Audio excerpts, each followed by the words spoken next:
They called him Deadweight so often that Marcus had almost forgotten his real name. But when destiny placed a pirate crown upon his head before the entire fleet, the boy they'd mocked became the legend they'd follow into hell itself. The bucket of filthy bilgewater hit Marcus square in the chest, soaking his already tattered shirt and filling his nostrils with the stench of rot and decay. Laughter erupted across the deck of the Crimson Tide as he stumbled backward, fighting to keep his balance on the slippery planks. "Look at that, boys," jeered Blackjack Pete, the ship's quartermaster, his gold teeth glinting in the Caribbean sun. "Deadweight can't even dodge a bucket. How's he supposed to dodge a cutlass in battle?" More laughter. Always more laughter. Marcus wiped the foul water from his face and bent to retrieve the bucket, his jaw clenched tight enough to crack teeth. 3 years aboard this ship, and not a day passed without some new humiliation. "Get back to scrubbing, boy," Captain Redbeard Malloy growled from the quarterdeck. "That deck won't clean itself, and God knows you're good for nothing else." Marcus dipped the bucket over the side, hauling up seawater to continue his endless task. His hands were raw and bleeding from the coarse rope and harsh lye soap, but he'd learned long ago not to complain. Complaints only brought more work, more mockery, more reasons for the crew to remind him that he was the lowest of the low. 17 years old and still can't grow a proper beard," sneered Tom the Shark Morrison. "Maybe that's why he's so useless, not man enough for pirate work." Marcus kept scrubbing, his movements mechanical and steady. Let them talk. Let them laugh. They had no idea what he did when they were all passed out drunk in their hammocks, snoring off another day of plunder and debauchery. While they slept, Marcus studied. He'd taught himself to read using scraps of books and maps left behind by previous crews. In the dim light of a smuggled candle, he'd memorized every star in the Caribbean sky, learned to calculate positions and plot courses with mathematical precision that would have impressed the finest naval academies. But most importantly, he'd discovered something hidden in the ship's archives that none of these fools had bothered to examine, a fragment of a map that spoke of treasures beyond imagination. "Dead weight!" Pete's voice cut through his thoughts. "Captain wants his cabin cleaned, and this time try not to break anything valuable."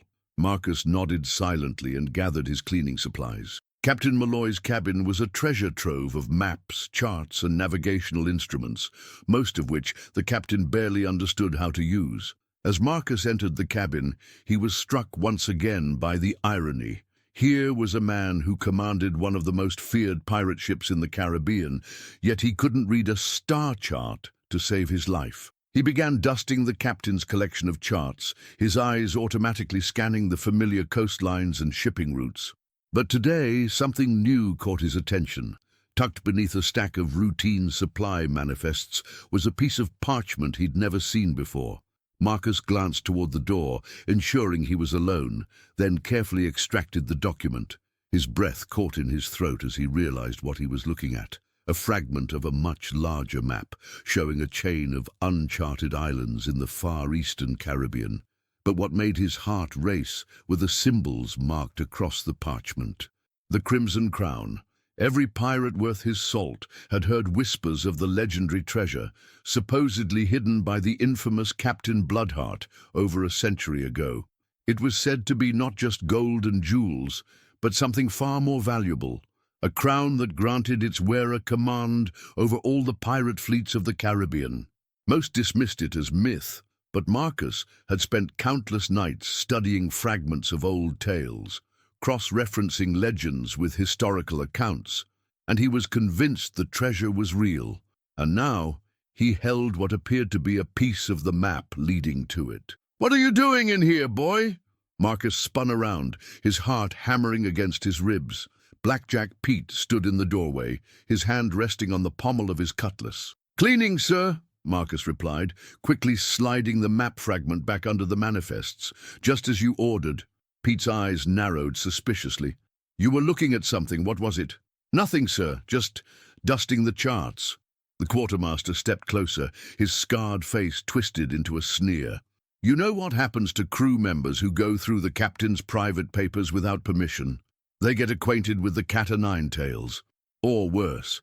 Pete grabbed Marcus by the shirt and hauled him close. "You're already worthless, deadweight. Don't give us a reason to make you fish food as well." As the quartermaster left, Marcus forced himself to continue cleaning with steady hands, though his mind was racing. The map fragment was real, and it was here, within his reach. But how could he study it properly without arousing suspicion? That evening, as the crew gathered for their usual drinking and storytelling, Marcus endured another round of humiliation. They made him kneel on the rough deck planks and apologize for being a burden, their laughter echoing across the water like the cries of hunting gulls. But as he rose to his feet, his knees scraped and bleeding, his resolve had never been stronger. Tonight, while they drank themselves into unconsciousness, he would study that map fragment. He would unlock its secrets and begin planning for the day when everything would change. The ship's archives were located in the deepest part of the hold, accessible only through a narrow hatch that most of the crew had forgotten existed. Marcus waited until the sounds of revelry above had died down to snores, then made his way through the dark corridors with practiced stealth. By lamplight, he spread the stolen parchment carefully on a makeshift table. The fragment was larger than he'd initially realized, showing not just the chain of islands, but also detailed notations in what appeared to be an ancient form of Spanish, mixed with symbols he didn't recognize. As the hours passed, a picture began to emerge. The islands shown on the fragment were located approximately 300 miles southeast of their current position, in waters that most ships avoided due to treacherous currents and unpredictable weather patterns. According to the notations, the largest island in the chain was called Isla de la Corona Sangrienta, Island of the Bloody Crown. But it was the smaller symbols scattered across the map that made Marcus's pulse quicken. They appeared to be a form of coded directions, a treasure map within a treasure map. If he was reading them correctly, they led to a specific location on the island where something of immense value was hidden, the Crimson Crown itself. Marcus sat back, his mind racing with possibilities. If the crown was real, if it truly held the power that legends claimed, then possessing it would change everything. He would no longer be dead weight, the ship's burden. He would be a force to be reckoned with, a leader in his own right. But first, he had to figure out how to get to the island. The Crimson Tide was currently following a well-established shipping route, hunting for merchant vessels to plunder. Convincing Captain Malloy to deviate from their course would require a compelling reason, one that didn't involve revealing his discovery of the map fragment. The opportunity came 3 weeks later, in the form of a Spanish treasure galleon limping through the waters with a broken mainmast and a hull that sat low in the water from battle damage. The Santa Isabella had clearly been in a fight, and she was exactly the kind of wounded prey that pirates dreamed of encountering. "All hands on deck!" Captain Malloy's voice boomed across the ship. "Battle stations!" As the crew erupted into action, Marcus felt a surge of anticipation. This attack would provide the perfect cover for the next phase of his plan. While the battle raged above, he made his way to the ship's chart room and began making subtle alterations to the official charts. He changed a few depth markings, adjusted some current indicators, and most crucially, added notations suggesting that the Spanish ship might be carrying more than just ordinary cargo. Then he did something that went against every instinct he'd developed over 3 years of careful invisibility. He made his way to the upper deck and into the heart of the battle. The scene that greeted him was chaos incarnate. Smoke filled the air, pirates swung across on ropes with cutlasses between their teeth, and the thunder of cannons shook the very timbers of both ships. "Captain!" Marcus called out, dodging falling rigging as he made his way across the blood-slicked deck. "Captain Malloy!" The captain turned, his face twisted with battle fury and surprise. "Dead weight! What the hell are you doing up here?" "Sir, I was checking the charts like you ordered, and I found something you need to see. It's about the Spanish ship. I think she's carrying more than just regular cargo." That got the captain's attention. His eyes narrowed with greed and suspicion. "What kind of cargo?" "According to the charts, sir, Ships using this route sometimes carry special consignments, gold from the New World mines, silver from Peru, sometimes even crown jewels being transported to Spanish nobility. It was a complete fabrication, but delivered with enough conviction to plant the seed of possibility in Malloy's mind. Within another hour, the Santa Isabella had surrendered, and the crew was transferring her cargo to their own ship.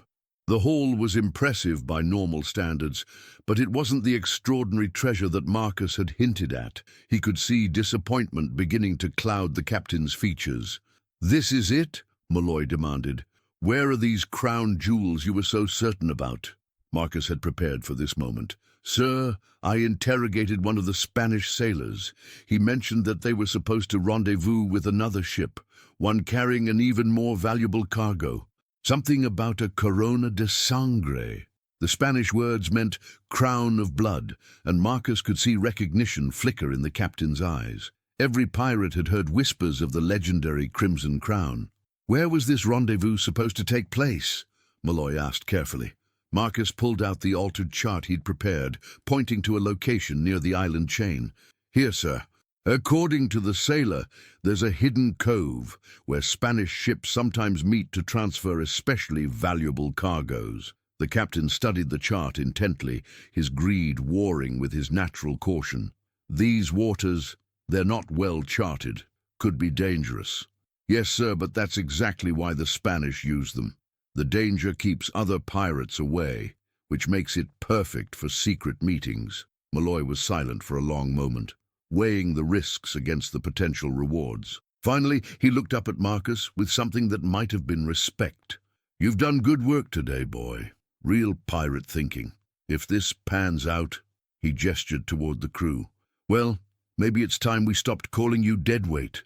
For the first time in 3 years, Marcus felt a genuine smile cross his face. His plan was working, but now came the most dangerous part. He had to find a way to locate the actual treasure while maintaining the fiction that he was simply following Spanish intelligence. As the Crimson Tide changed course toward the island chain, Marcus felt a mixture of excitement and terror coursing through his veins.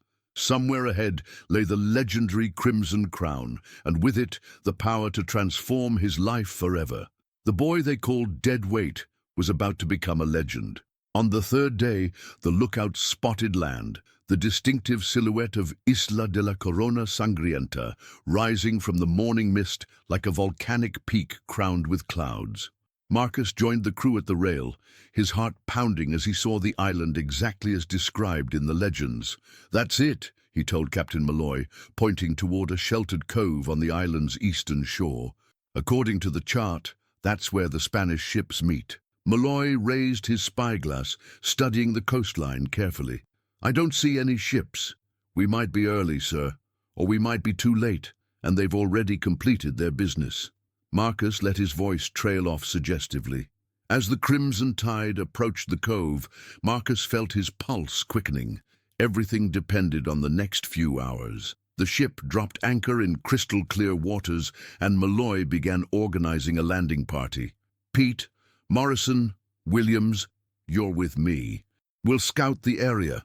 The captain paused, considering. "Bring the boy along. He's the one who got us here." Marcus tried to hide his elation as he joined the landing party. This was exactly what he'd hoped for, a chance to explore the island and search for clues about the treasure's location. The beach was pristine white sand, bordered by dense tropical vegetation. As they pulled their boat onto shore, Marcus noticed something that made his heart skip a beat: carved symbols on rocks near the waterline. They were weathered and partially covered by marine growth, but they matched some of the markings on his stolen map fragment. "Captain," he called out, trying to keep his voice casual, "look at these rocks. Some kind of markings." Malloy and the others gathered around as Marcus pointed out the symbols. "Could be Spanish," the captain mused. "Or maybe something older. They look like navigation markers," Marcus suggested, "maybe indicating safe landing spots or fresh water sources." They spent 2 hours searching the immediate area but found no sign of recent Spanish activity. Captain Malloy was beginning to look frustrated and suspicious when Marcus spotted a glint of metal among the rocks at the far end of the beach. "Captain, wait!" He ran toward the object, his heart pounding with hope and desperation. "There's something here." What he found was a Spanish coin, green with age and corrosion, wedged between two rocks where it might have been dropped years ago. It wasn't much, but it was evidence of Spanish presence on the island. "Well, I'll be damned," Malloy said, examining the coin. "Someone's been here, all right." "Maybe the meeting already happened," Marcus suggested. "But if the Spanish have been using this island for secret rendezvous, there might be other signs. Hidden caches, emergency supplies, maybe even a permanent base." The idea clearly appealed to the pirate's sense of greed and adventure. Malloy's eyes lit up with renewed interest. "A secret Spanish treasure depot," he mused, "hidden on an uncharted island where no one would think to look. It would explain why they chose this location," Marcus added, pressing his advantage.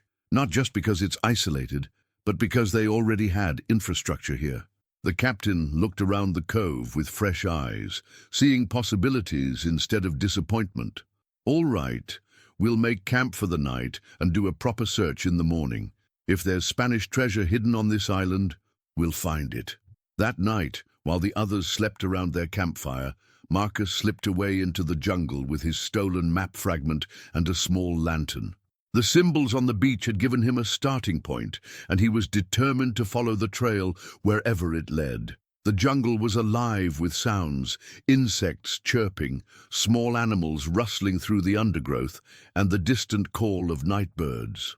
Marcus moved carefully, using his lantern sparingly to avoid attracting attention from the camp. According to his map, there should be a series of stone markers leading inland from the beach symbols. It took him nearly an hour of searching, but he finally found the first one, a carved stone pillar partially hidden by vines and vegetation. The symbols on the pillar matched those on his map perfectly. More importantly, they seemed to be pointing toward the island's interior, toward the volcanic peak that dominated the landscape. Marcus felt a surge of excitement as he realized he was following in the footsteps of the legendary Captain Bloodheart himself. Somewhere ahead lay the Crimson Crown, and with it the power to transform his life forever. The morning sun had barely crested the horizon when Marcus led Captain Malloy and the crew deeper into the island's interior, following a trail that he claimed to have discovered during his scouting mission the night before. "The markers are definitely Spanish," he explained, pointing to another carved stone pillar, "and they seem to be leading toward that ridge up there." The jungle was thick and humid, filled with exotic birds and the rustle of unseen creatures. They climbed steadily upward, following the ancient stone markers through increasingly difficult terrain. After 2 hours of hiking, they emerged onto a rocky plateau that offered a commanding view of the surrounding ocean. But it was what lay at the center of the plateau that made everyone stop and stare in amazement. Rising from the volcanic rock was a structure unlike anything any of them had ever seen, a temple or fortress built from massive stone blocks, covered in intricate carvings and partially reclaimed by jungle vegetation. It was clearly ancient, predating any Spanish presence in the Caribbean by centuries. "Well, I'll be damned," Captain Malloy whispered. "What is this place?" Marcus studied the structure, comparing it to descriptions he'd read in old pirate accounts. "It looks like one of the old temples. The Spanish wrote about finding them on some of the islands, built by the people who lived here before Columbus arrived. But why would the Spanish be interested in an old temple?" Tom Morrison asked. "Because the Spanish believed these temples contained treasures left by the ancient inhabitants. Gold, jewels, artifacts worth fortunes to European collectors." The crew exchanged glances, their greed overcoming their caution. If the temple contained treasure, then Marcus's story about Spanish secret meetings suddenly made perfect sense. The entrance was a massive archway, carved with symbols that seemed to writhe and shift in the tropical sunlight. Beyond the archway, a corridor led into the heart of the structure, disappearing into shadows that their torches couldn't fully penetrate. "Stay together," Malloy ordered, "and watch for traps." The corridor was lined with more carvings, depicting scenes of ancient rituals and ceremonies. They passed several side chambers filled with pottery and stone tools, but nothing that looked like pirate treasure. The crew was beginning to grow restless when they reached a large circular chamber at the heart of the temple. The chamber was dominated by a raised platform in the center, upon which sat what appeared to be an altar carved from a single piece of black volcanic rock. But it was what surrounded the platform that made everyone gasp in amazement. The walls were lined with niches, each containing objects that gleamed in the torchlight: golden masks, jeweled daggers, ornate ceremonial vessels, and countless other treasures that represented the accumulated wealth of an entire civilization. "Mother of pearl," Pete breathed. "Look at all this gold." The crew spread out eagerly, examining the various treasures, but Marcus's attention was focused on the altar itself, where his map indicated the greatest treasure of all should be hidden. "Captain!" he called out, trying to keep his voice steady. "I think there's something special about this altar. Look at these carvings. They're different from the others." Malloy joined him on the platform, studying the intricate symbols carved into the black stone. "What do you think they mean?" Marcus pretended to examine them for the first time, though he'd memorized every detail from his map. "They look like instructions of some kind. Maybe a ritual that the priests performed here. Or maybe," suggested a new voice from the chamber entrance, "they're directions to something even more valuable than what you've already found." Everyone spun around to see a figure silhouetted in the archway. An elderly man with long white hair and a beard, dressed in tattered clothing. He leaned heavily on a walking stick carved with symbols that matched those in the temple. "Who the hell are you?" Malloy demanded, his hand moving to his cutlass. The old man smiled, revealing teeth stained brown with age. "My name is Ezra Blackwood, and I've been waiting on this island for 15 years for someone worthy to arrive." "Waiting for what?" Pete asked suspiciously. "For someone who could read the signs, follow the trail, and prove themselves worthy of the greatest treasure in the Caribbean." Blackwood's eyes fixed on Marcus with an intensity that made him uncomfortable. The Crimson Crown. The chamber fell silent, except for the crackling of torches. Every pirate in the room knew the legend, but hearing it spoken aloud in this ancient place gave it a weight and reality that was almost overwhelming. "The crown is a myth," Malloy said, but his voice lacked conviction. "Is it?" Blackwood asked, stepping into the chamber. "Then why are you here?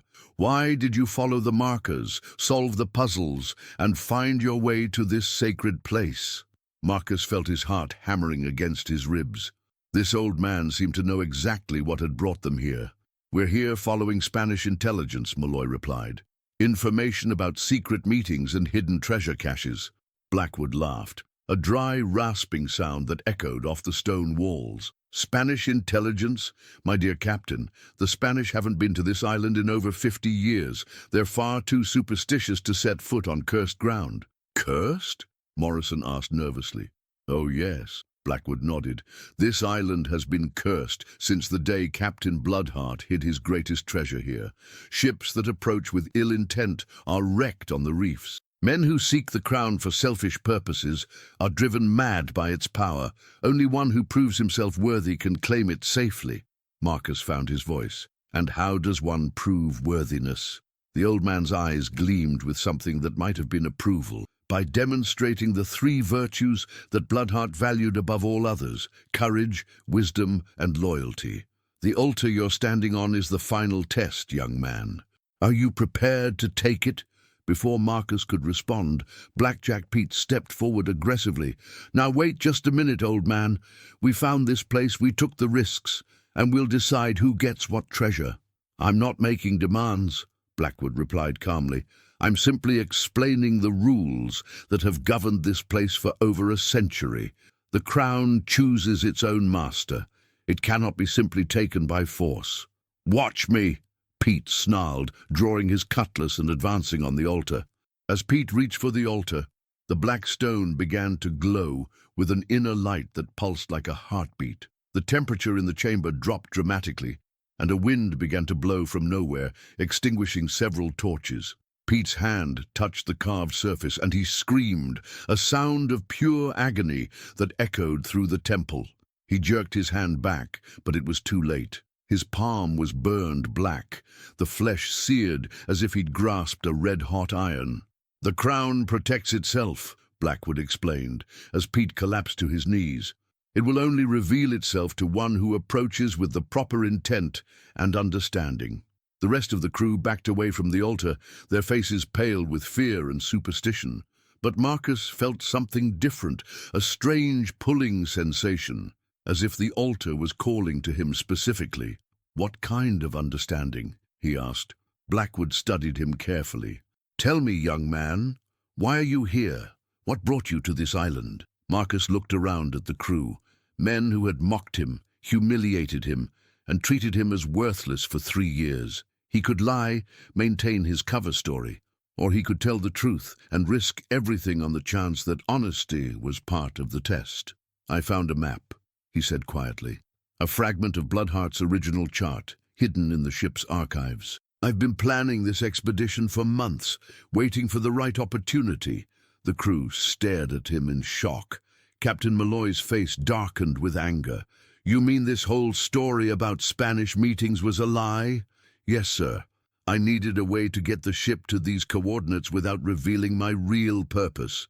"You manipulative little—" Malloy started forward, his hand on his weapon, but Blackwood raised his walking stick to block the captain's path. "Wait," the old man commanded.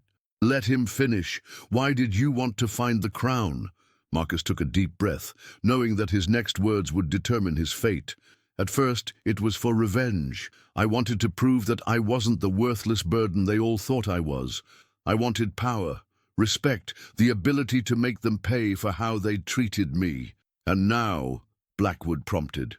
Marcus looked around the chamber, at the ancient treasures and the mystical altar, at the crew who had followed him here, despite their contempt for him. "Now I understand that revenge is just another form of selfishness.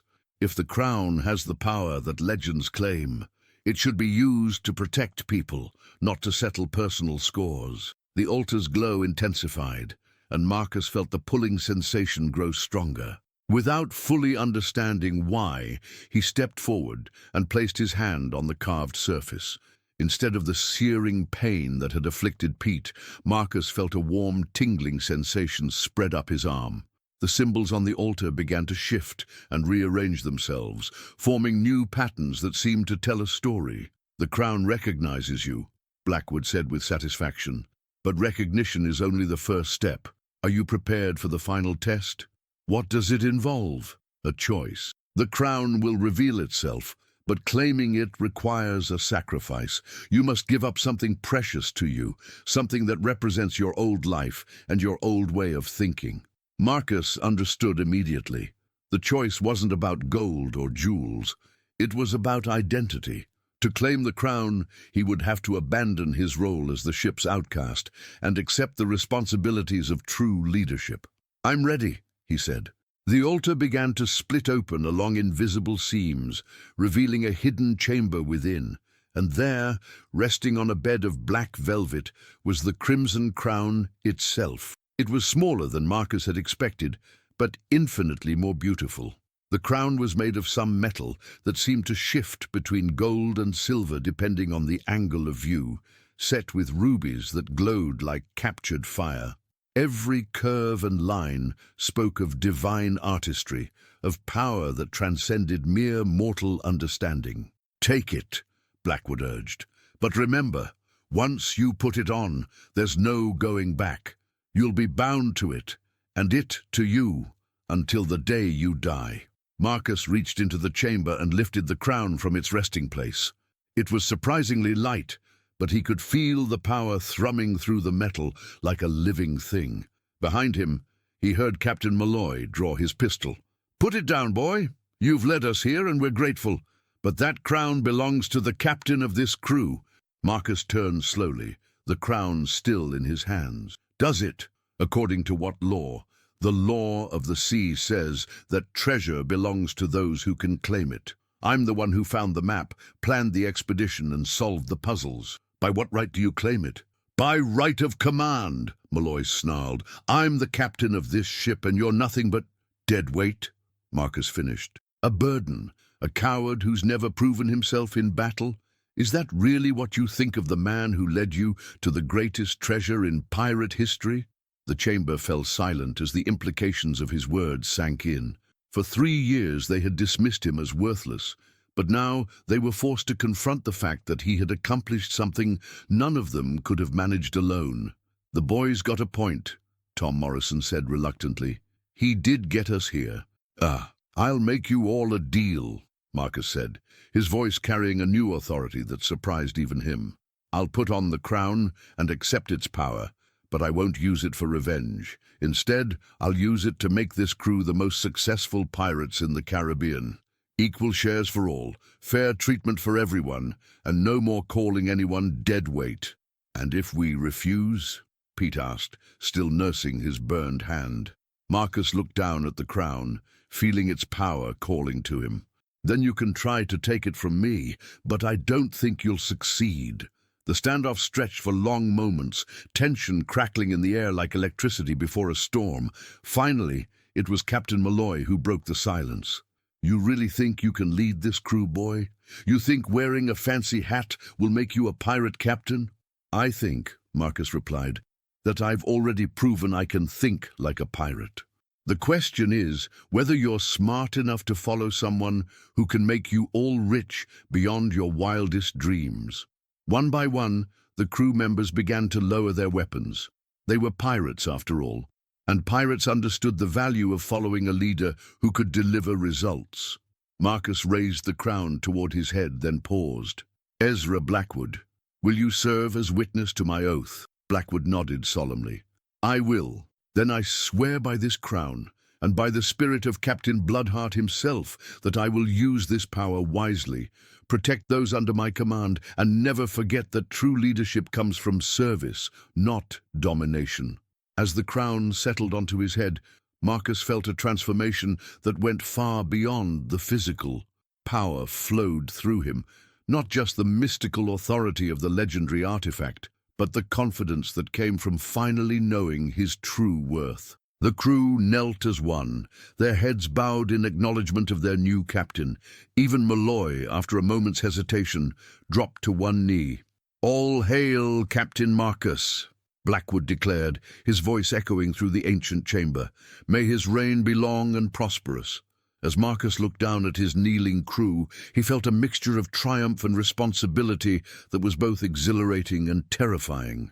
The boy they had called Deadweight was gone forever, replaced by a man who would reshape the very meaning of piracy in the Caribbean. 6 months later, the taverns of Port Royal buzzed with whispered tales of a new pirate captain who had appeared seemingly from nowhere to challenge the established order of the Caribbean.